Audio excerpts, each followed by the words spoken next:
Hello दोस्तों, स्वागत है आपका केमिस्ट्री प्रैक्टिकल से रिलेटेड एक और नए वीडियो में।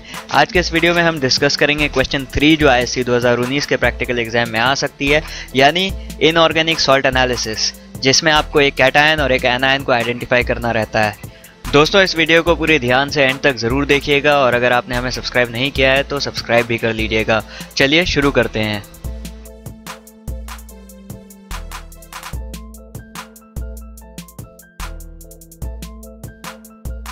दोस्तों, क्वेश्चन नंबर 3 की बात की जाए तो इस क्वेश्चन में आपको एक सॉल्ट दिया रहेगा जिसमें C15 नाम का लेबल लगा होगा और उस सॉल्ट के साथ आपको दो टेस्ट करने हैं, एक टेस्ट फॉर एनायन करने हैं और एक टेस्ट फॉर कैटायन करने हैं। तो सॉल्ट में एक एनायन प्रेजेंट है और एक कैटायन प्रेजेंट है। ना सबसे पहले आपको एनायन का टेस्ट करना होगा। आप क्वेश्चन में देख लीजिएगा, हो सकता है ये ऑर्डर इंटरचेंज करे, बट यही ऑर्डर हर साल फॉलो होता है।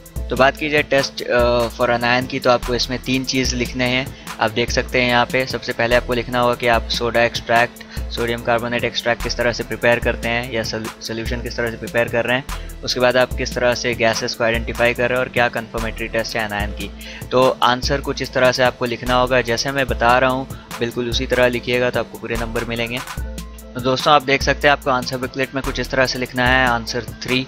उसके बाद हेडिंग दीजिएगा टेस्ट फॉर एनायन। उसके बाद सबसे पहला चीज़ जो आप लिखेंगे वो preparation of sodium carbonate extract होगा ना। आपको पहले ये लिख देना, उसके बाद मैं दिखाऊंगा किस तरह से एक्सपेरिमेंट करना है। अगर आपको ये रीडेबल नहीं है तो मैं रीड कर दे रहा हूँ। 1 gram of salt C15 is taken in a tube and mixed with about 3 grams of solid sodium carbonate. 15 to 20 ml of distilled water is added to the mixture. The mixture is then stirred and boiled for about 5 to 10 minutes. The solution is then cooled, filtered and the filtrate is collected in a test tube. Dilute HNO3 is added to the filtrate to neutralize excess of carbonate to expel carbon dioxide. दोस्तों, ये preparation लिखने पे आपको 1 number मिलेगी। उसके बाद आपको लिखना है identification of gases and confirmatory test. तो आप देख सकते हैं कि ये दोनों को कंबाइन करके आप लिख सकते हैं और एक ही टेस्ट लिखना काफ़ी है, आपको पूरा नंबर मिल जाएगा। तो टेस्ट कुछ इस तरह से लिखेंगे, आप 3 कॉलम बनाएंगे उसमें एक्सपेरिमेंट, ऑब्जर्वेशन और इन्फरेंस की। एक्सपेरिमेंट में आप लिखेंगे to the sodium carbonate extract concentrated sulphuric acid is added followed by ethanol, the content is then heated. उसके बाद ऑब्जर्वेशन में आप लिखेंगे fruity smell of ester is observed और इन्फरेंस में लिखेंगे एसीटेट इज कंफर्म्ड। तो इस तरह से आपको एक्सपेरिमेंट करनी है, आप वीडियो में देख सकते हैं। दोस्तों, एक चीज़ का ध्यान रखिए, आपको तो अगर आप ये प्रिपेयर कर सकते हैं तो प्रिपेयर करिए, उसके बाद जैसा लिखा है वैसा आप एक्सपेरिमेंट करिए। अगर आप ये प्रिपेयर नहीं कर सकते हैं तो आप क्या कर सकते हैं कि आप डायरेक्ट जो सॉल्ट आपको दिया गया है C15 का, उसको एक पिंच आप टेस्ट ट्यूब में लेंगे और उसमें ही आप कॉन्सेंट्रेटेड H2SO4 डालेंगे फॉलोड बाय इथेनॉल और उसको हीट करेंगे। आप देख सकते हैं इस वीडियो में जो है मैंने डायरेक्ट सॉल्ट लेकर के एक्सपेरिमेंट किया। इस तरह से भी आप करेंगे तो आपकी एक्सपेरिमेंट 100% करेक्ट है और आपको पूरी नंबर मिल जाएगी।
तो दोस्तों, ये फ्रूटी स्मेल कंफर्म करता है कि एनायन में एसीटेट प्रेजेंट था।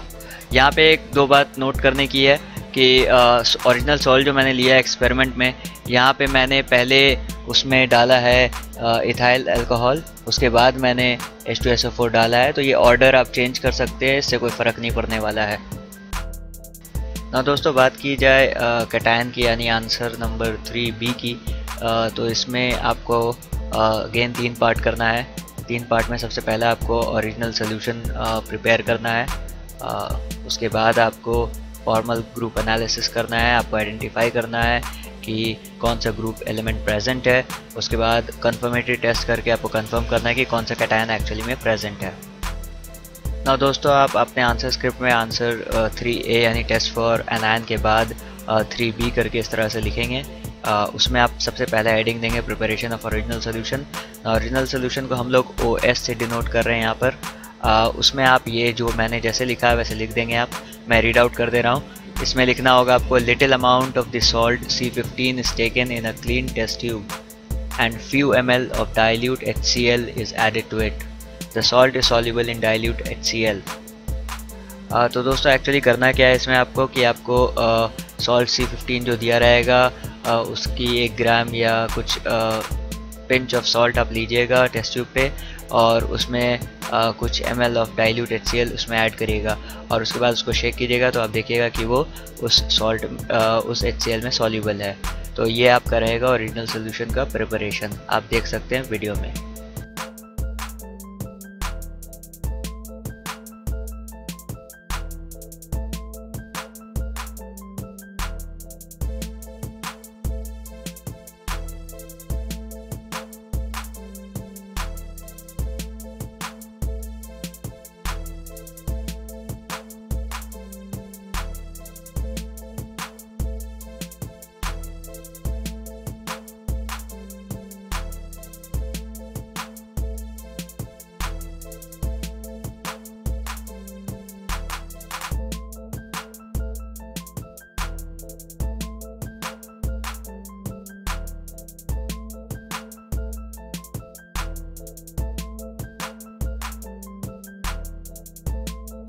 तो दोस्तों इस तरह से प्रिपेयर करेंगे आप अपना ओरिजिनल सोल्यूशन। ना ये ओरिजिनल सोल्यूशन एक्चुअली आपको हर ग्रुप के टेस्ट के बिगिनिंग में आपको प्रिपेयर करना होगा और उसको यूज़ करना होगा हर ग्रुप के बिगिनिंग में। आप इसी ओरिजिनल सोल्यूशन से स्टार्ट करेंगे। दोस्तों ओरिजिनल सोल्यूशन प्रिपेयर हो जाने के बाद आपको अपने आंसर स्क्रिप्ट में इस तरह की एक हेडिंग दे देनी है, फॉर्मल ग्रुप एनालिसिस। उसके बाद आपको ग्रुप 1 के बारे में यहाँ पे लिखना है, जैसे मैंने यहाँ पे लिखा है आप उसी तरह लिख दीजिएगा। और OS मतलब ओरिजिनल सोल्यूशन, उसमें आप डाइल्यूट HCl ऐड करिएगा, आपको कोई प्रेसिपिटेट नहीं मिलेगा। तो आप लिख दीजिएगा ग्रुप 1 एब्सेंट, आप वीडियो में देख सकते हैं।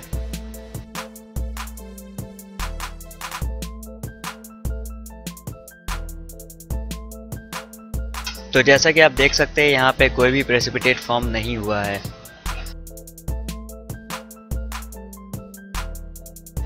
दोस्तों ग्रुप 1 करने के बाद आप अपने आंसर स्क्रिप्ट में ग्रुप 2 इस तरह से लिख दीजिएगा।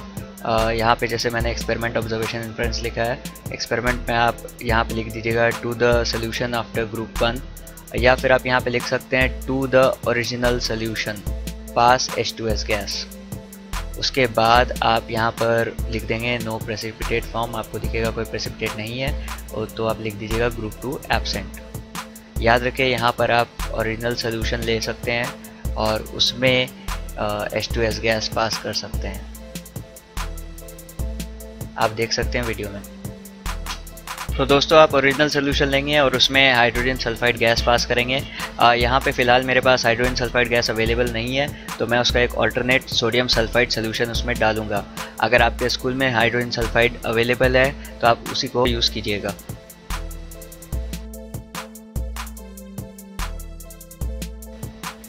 तो आप देख सकते हैं कि यहाँ पे कोई भी प्रेसिपिटेट फॉर्म नहीं हुआ है, यानी ग्रुप 2 भी एब्सेंट है।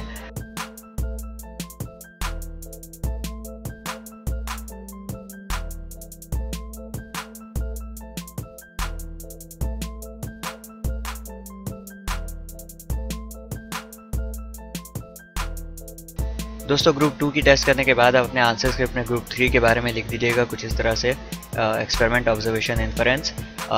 जैसा कि आप जानते हैं कि प्रीवियस ग्रुप 2 में जो सोल्यूशन बच गया था H2S गैस पास करके, उससे भी हम आगे प्रोसीड कर सकते हैं। तो उसके लिए आपको ये लिखना होगा from the solution after group 2 boil off H2S gas and add concentrated HNO3 and boil, इस तरह से आगे बढ़ना होगा।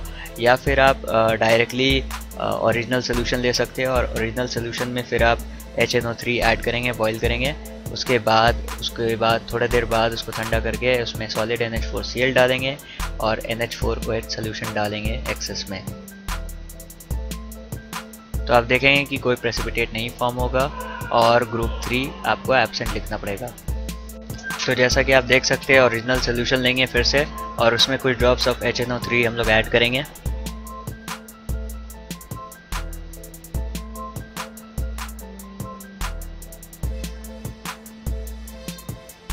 उसके बाद उसमें हम लोग सॉलिड NH4Cl ऐड करेंगे, एक पिंच।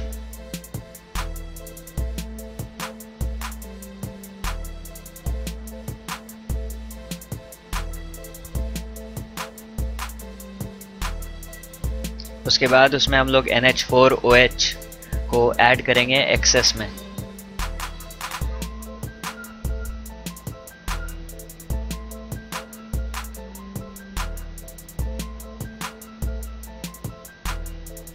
तो आप देख सकते हैं कि यहाँ पे भी कोई प्रेसिपिटेट नहीं बनता है, नो प्रेसिपिटेट फॉर्म, यानी ग्रुप 3 भी एब्सेंट है।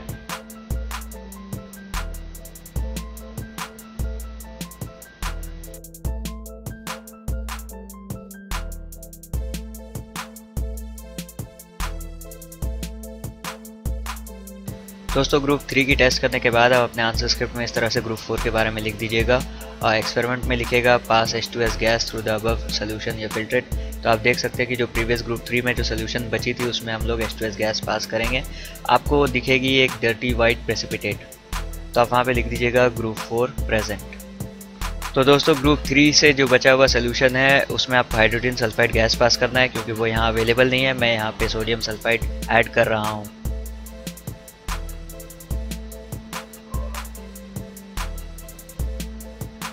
ऐड करते ही आप देखेंगे कि यहाँ पे एक डर्टी प्रेसिपिटेट फॉर्म होगा।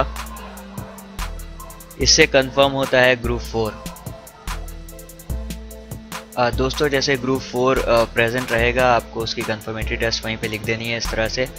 यहाँ पे आप देख सकते हैं कि जगह नहीं था, इसलिए मैंने ग्रुप 1 ग्रुप 2 यहाँ से हटा दिया, बट आप वो कंटिन्यू कर रहे होंगे जैसे कंटिन्यू कर रहे थे। तो कंफर्मेटरी टेस्ट में आप ये बिल्कुल इसी तरह से कॉपी कर दीजिएगा। करना क्या होगा उसमें हमें कि content is filtered, तो the PPT is dissolved in dilute HCl and the solution is divided into 2 parts. To the first part NaOH solution is added। तो उस केस में आप देखिएगा white PPT जो अपीयर हुआ था वो डिसॉल्व हो जाएगा एक्सेस NaOH में। उसके बाद आप लिखेंगे to the second part potassium ferrocyanide solution is added। उसके बाद आप देखेंगे ब्लूइश वाइट प्रेसिपिटेट मिलता है। तो इससे हमारा कंफर्म हो जाएगा कि जो कैटायन प्रेजेंट है कि वो जिंक है। तो आप देख सकते हैं कि उस डर्टी वाइट प्रेसिपिटेट को हमें फ़िल्टर करना है। तो ये रहा फ़िल्टर पेपर। इसे आप कॉनिकल फ्लास्क में लगा देंगे इस तरह से और एक टेस्ट ट्यूब लेंगे।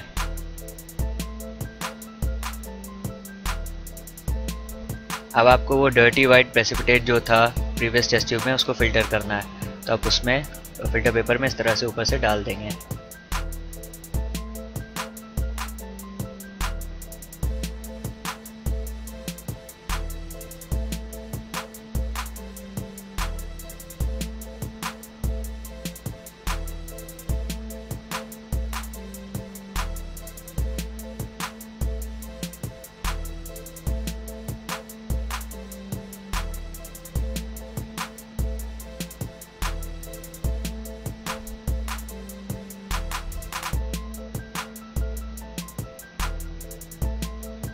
ना आपको ये ऊपर वाले पार्ट से काम है, नीचे वाले पार्ट से कोई काम नहीं है। तो नीचे वाले पार्ट को हम लोग फेंक देंगे और ऊपर वाले पार्ट को लेके आगे प्रोसीड करेंगे।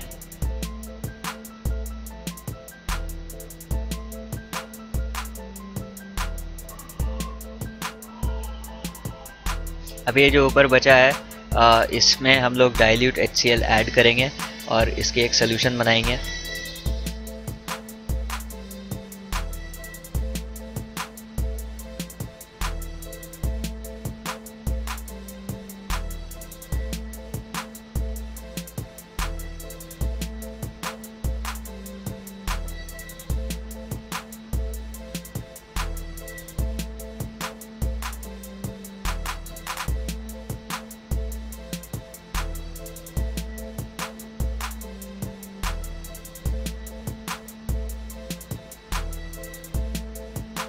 ना ये जो सोल्यूशन बना आप देख सकते हैं।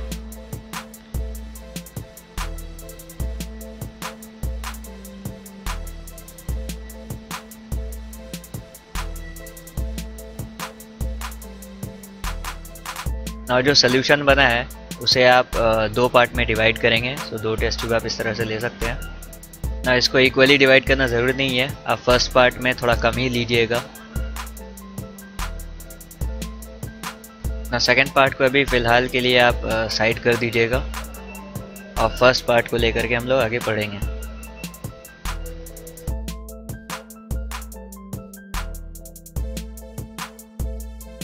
तो फर्स्ट पार्ट में हमें NaOH सोल्यूशन डालना है एक्सेस में।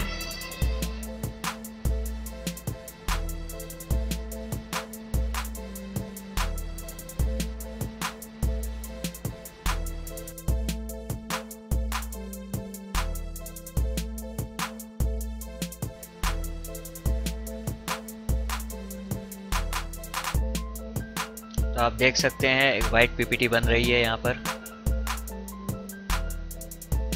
ना इसमें अगर आप और ज़्यादा NaOH डालेंगे तो ये डिज़ोल्व हो जाएगी।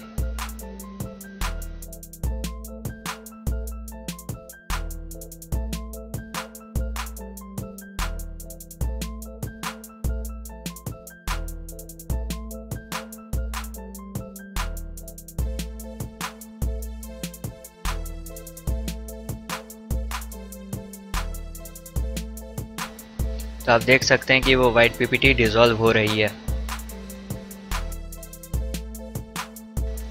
ना दोस्तों, आपको वो सेकंड पार्ट लेना है जो आपने रखा था और उसमें पोटेशियम फेरोसाइनाइड सोल्यूशन डालना है।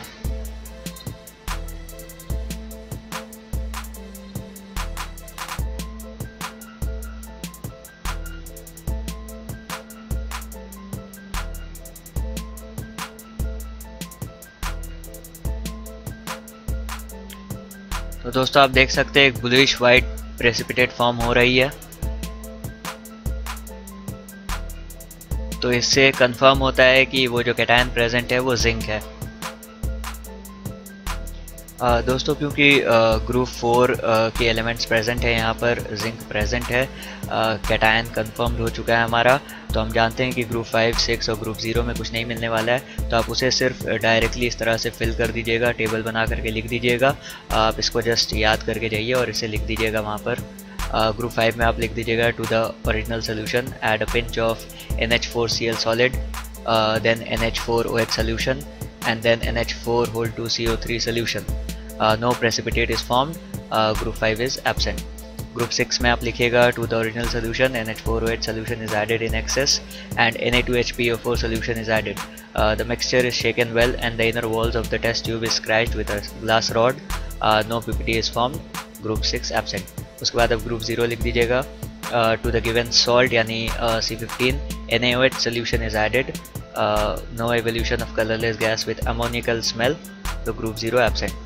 फाइनली आप आंसर में लिख दीजिएगा C15 is a mixture of zinc acetate. तो दोस्तों ये थी inorganic salt analysis. Both anion और कैटायंस के लिए मैंने दिखा दिया आपको। जिस तरह से मैंने लिखा है, जिस तरह से मैंने टेस्ट परफॉर्म किया, आप बिल्कुल उसी तरह से करेंगे। जितना मैंने लिखा है वो सफिशिएंट है आपको पूरे मार्क्स स्कोर करने के लिए। तो बिल्कुल भी कोई किसी तरह का डाउट मत रखिएगा अपने अंदर कि मैं ये लिखूँगा या ये एक्स्ट्रा लिखना है या कुछ डिफरेंट मैं लिख सकता हूँ कि नहीं लिख सकता हूँ। जो जैसा मैंने बताया बस इसको फॉलो करते जाइए। दोस्तों उम्मीद है आपको ये वीडियो पसंद आया होगा और आपको सीखने को मिला होगा। हमारे सारे वीडियोस को लाइक करें और ज़्यादा से ज़्यादा शेयर करें अपने फ्रेंड्स के साथ व्हाट्सएप, फेसबुक, ट्विटर वगैरह में, और उन्हें सब्सक्राइब करने को ज़रूर कहें। मिलते हैं अगले वीडियो में।